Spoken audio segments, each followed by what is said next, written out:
Hello everyone.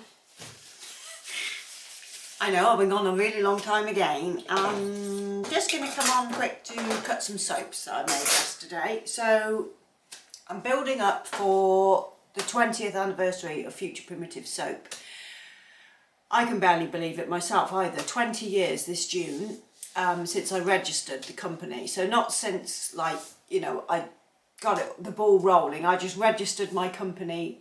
So that's where I base the longevity of the business from. Is June 2006, and from that moment on I sort of pushed myself into the soaposphere.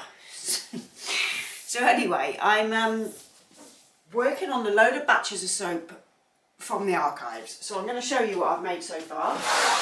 So I'm trying to recreate one at the minute called cordwainer. Cordwainer is a word for an old shoemaker, and it's got leather notes and patchouli notes. What else is in this? Vanilla. It's like a really lovely rich vanilla patchouli, but I can't get the scent anymore because I used to buy the scent from a company called Sensory Perfection, sorry. And they went out, or closed, I don't think they went out of business. I think Jo, the owner, she just closed the business down. Let me just get my hair out of the way. Going back a number of years now. And Grace Fruit, who have also since closed down, bought the Sensory Perfection line. And then it was really, really tricky to get hold of some of the fragrances. It's like they put them all on there and then they took them all off. It was a really strange thing. So to order any Sensory Perfection, you had to order in bulk. So a few things I did order in bulk, but I didn't order that one. Yeah, so they didn't, I didn't ever get this scent again. But I've got the MSDS sheet, which actually gives most of the components. So I'm going to try and make it myself. So it's kind of nice, but it's still not what I'm looking for. It's an alright scent, but it isn't the scent that I'm looking for. But I will get that. And I will recreate it myself. So that's going to be a task, but we will get there. So the next lot I make, I'll show you and see if I can get it to come anywhere near what it was originally. So I'm just going to cut this. Make sure I've got enough for samples there. So I did add some cocoa powder, but the last time this was made was with the original scent, and it had about, I think it's about 6.5% vanillin, so it went really dark. So I had to add some cocoa powder because I'm not sure with the scents that I have used to try and recreate this whether there's much vanillin in them. I don't think there is, so there might be a little bit, as you can see. I don't know if you'll catch that around the outside there. It's just going to start going darker and darker, so there will be some in there, but I don't think the quantity that I want. Yeah, this doesn't really smell the same, but similar. It's got the sweet note in there, so it's like a vanilla. But yeah, the patchouli's in there, and then I did add something else just to get the colour to darken, so I'll have another play. But anyway, how are you? I know it's been a really long time again. I've just been getting on with work and keeping my head down and watching things again on Netflix and stuff like that. And then I got really into watching Peaky Blinders. So I finished that series a few weeks ago, all of them. And then I've been watching, what am I watching now? The Crown. I'm watching The Crown again. I thought I'm going to watch that because I actually, hold on, let me just get this lined up right. Yeah, I really like The Crown, so I've just got it on in the background at the minute for something to listen to, because I really enjoy that. But yeah, other than that, I've just been getting on with stuff at work and avoiding the news as much as possible, even though it's quite difficult at times. I'll show you a couple of these. But yeah, I don't want to, fill my brain full of new stuff. It's just boring now. At this point, it's just got ridiculous, hasn't it? The world, it's just gone nuts. So I try to avoid as much as I can the horribleness of everything in our country. I know the US, it's always about the US, but you know, there are other countries. And the UK is, yeah, another country that's suffering, and prices of everything are so ridiculous since the Iran war with the fuel, and but beyond that, like the food prices in this country have been shooting up for months. And I think it's all like, they just do it. They just create the crisis, you know. So you needn't do it. You needn't create a crisis, cost of living crisis, but I think it's all done on purpose so that they can continue to make their money while everyone else suffers. That's what I think. Anyway, let's move on to nicer things. So the next one is called Cyclone. Now, you may have followed me for a very long time, or you may be new here, but Cyclone was a soap I used to make when I used to make soap in my kitchen. And it's got juniper, and it's got clary sage, and it's got petitgrain and bergamot in it. It's a lovely, lovely essential oil blend. So all I used to make years ago was soaps with essential oils. I never used fragrances. It took me a long time to decide to. So I'm trying to go back to some really, really old ones. So I mean going back to my old blog that I had. I used to share a hell of a lot of stuff on that blog, because there was no YouTube at the time, and there even wasn't any Facebook at the time either. So blogs were where we all connected, you know. So I had to go back through the blog to see pictures of this soap. But I have recreated it with the same colour, and I've used a purple ultramarine and a bit of charcoal to make part of the purple ultramarine darker, and then a bit of TD to make the ultramarine lighter. So as you can see, it's got all these different tones. Only making one loaf of everything because I've got tons to get through that I want to make for this collection. So if you're interested in that, you can sign up to our newsletter on the website, and then you'll find out when this lot goes live. And there's going to be like quite a lot of it, so yeah, maybe like Heinz 57 varieties or so. That'll be fun. Yeah, I don't think I'll do quite 57, but I'm going to do as many as I can, and I'm really enjoying doing it actually.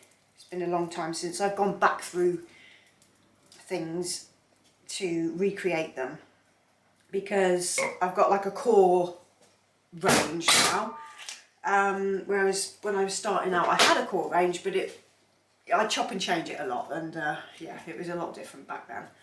But here it is. Yeah, it's good. Look at that. So when I first was making soap, my bars were always low and chunky, and they're still quite chunky but a bit higher these days. So I have lots of different cutters that I use, and sometimes these soaps are like even fatter than this, but this cutter, if I cut them any fatter, they'd be really heavy, so I don't want to do that. So when I'm using the nurture moulds, this is the cutter that I use, and I pretty much fill the nurture moulds to the top. So this came out really nice, look. I really like that. So this is Cyclone, and don't ask me where these names came from. I think when I was starting out, you just, you know, you think of a name and you sort of think about colours and scents that would match and things like that. So yeah, Cyclone. I think I was like getting used to blending essential oils. It does smell really good. I really, really love the petitgrain in this, but obviously, for those that don't know, when you use an ultramarine, it gives a really horrible, like almost sulphur, sorry, it's my phone, I've just put a sale on the website. It gives like a really weird scent, when you cut it the next day. So that will fade. But yeah, to start with, it's like, ew, that really didn't smell very good, you know. But it will smell good. And I can still smell the essential oils coming through in this. Yeah, it's really good. So when this oxide, it's not an oxide, it's the ultramarine, when that fades, sorry, my brain is like, when that fades, the scent will obviously bloom a little bit more, but I really like this. So I'm going to have to snag a couple of bars for myself. But yeah, that's Cyclone, so we'll get that trimmed. And then the last one is not an old one, it's a relatively new one called Frosted Sea Glass. Now I used to use Frosted Sea Glass from Brambleberry, and then Brambleberry discontinued that scent. And I love that scent, but I found one that's very, very similar. And I've used it in this now. So the soap is similar. I've made the style of the soap the same. So on the top of this one, let me just get it out of this. So it's heavy. On the top, I always sprinkle some of the French green clay that I put in the soap on the top of the soap, because I really, really like how that looks. I'll have a good old tidy up in a minute, because I've got more soaps to make again. So let's get this out the mould, show you. It was a bit different making this yesterday, because normally I'd make it in like a big mould, but I just wanted to make one loaf, so it's a bit trickier to get the design how I wanted it. But here's the top. So you can see that clay sprinkled all on the top of it. This one does heat up, so I've got a bit of some mottling on the sides there from the heat. But we can trim that off. Just trim the sides down on the tops. Yeah, this is a lovely soap to make, and nicer when I do make it. In the big mould, I just prefer when I've got slabs to make. It's a lot easier than, it's a bit like tricky to get the design made in a loaf, unless you're just, you know, making like a plain loaf, or something with a piled high top or something like that. It's a bit easier. But if you're trying to create a design that you make in a slab in a smaller mould, it can be a bit tricky. So let's get to that. Now, how is everybody? It's been I don't know how many weeks it's been. I kept thinking, oh, I must film a video, but I just haven't got round to it.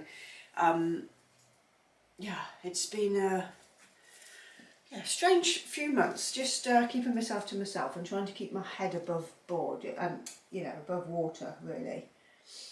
With all the things that are going on, it can be quite stressful for everyone, but I tend to retreat when, hang on, this is really hard. I tend to retreat when things get a bit, you know. So that's what I've done lately. I've just been reading my book. I've been reading a really good book called Star of the Sea by Joseph O'Connor. I think it's, he's Irish, and it's a really, really good book about a voyage to New York of a load of Irish immigrants during the 1800s, so like 1840s, and it's sort of, you're being told the story of lots of different characters in this book. It's brilliant. I'm about halfway through, so my head is immersed in the past at the moment, and how things were then, how difficult it was during those times where there was the potato famine and all kinds of stuff going on. But a really fascinating read, so if you fancy something a bit harsh but fascinating all the same. They say it's on the same sort of, on par with Angela's Ashes, which I've never read, but you know, I can kind of get the idea. Anyway, that's what I'm reading, Star of the Sea. So there's two that I'll show you the tops of them. Beautiful. So I only put the design or the colours on the top, and the base is the French clay. It always does this weird colour on the outside of the bars, and then it sort of fades and goes back to normal. So yeah. Also, at home. Matt's had a really bad back. He's been making pots for a company called Toast. And Toast are one of my favourite clothing brands. This top is Toast. So they do beautiful linen and beautiful heavy cotton clothes. It's just gorgeous. They do really beautiful clothes. And I've been buying from them for a really long time.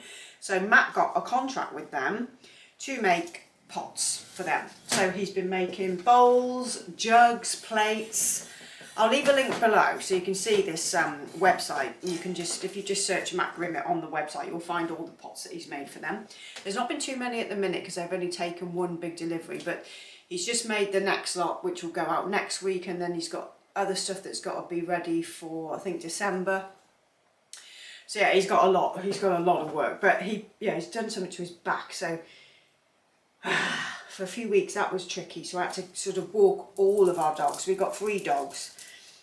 So I've got the 2 whippets that are with me most of the time, and then this we've got a lurcher called Lucky, and he was a cousin of mine who died.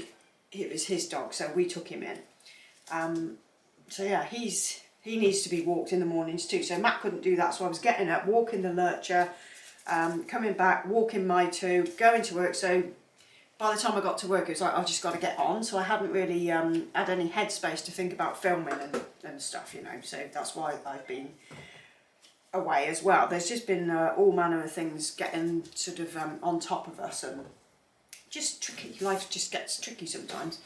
But other than that, everything's great. Everything's fine. What else have I been doing? Oh yeah, we set up a Soap of the Month club, which has just been absolutely nuts. I was not expecting it to go how it did. It was just crazy. I was thinking, oh, you know, a few people might want a bar or whatever. Anyway, it's been absolutely mad.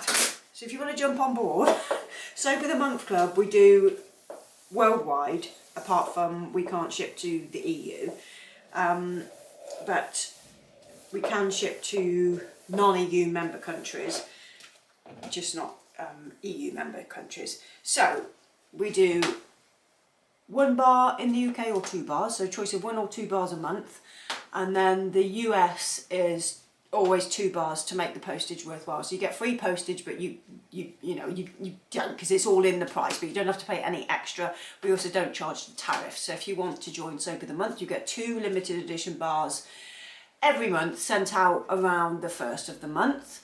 And there's a cut-off date of the 14th, so I think that's tomorrow. Sorry, this sounds a bit salesy, but you know, people have been really enjoying it because I'm making soaps. I can't show it yet, but I've been making soaps from the archives as well for that particular thing, for Soap of the Month Club, and it's been really good fun for me to actually keep it sort of, you know, with intrigue and exciting for people to open their boxes and not know what they're going to get. So I've been like using like loads of old scents, and like it's just been really good for me. It's made my life more exciting then when I come to work, because I've, you know, got my range I need to always make, and then having a Soap of the Month club is like I'm able to like really think about what I want to create that is exciting.